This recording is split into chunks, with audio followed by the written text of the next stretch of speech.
ครับวันนี้ผมจะมา DIY โคมไฟจากแสงเทียนนะครับ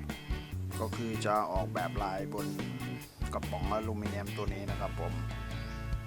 แล้วก็ทำการใช้ตะปูตอกเจาะครับให้เป็นรูเพื่อจะได้เห็นแสงของเทียนครับจะไปทำโคมไฟตอนกลางคืนนะครับผมตั้งในสวนนะครับผมแสงเทียนลำไรครับลองดูนะครับผมครับที่นี้ผมจะทำออกแบบลายมาแล้วนะครับแปะเลยครับผมจุดอยากได้ลายไหนก็คือตัดแปะเอาเลยนะครับผมครับเดี๋ยวลอง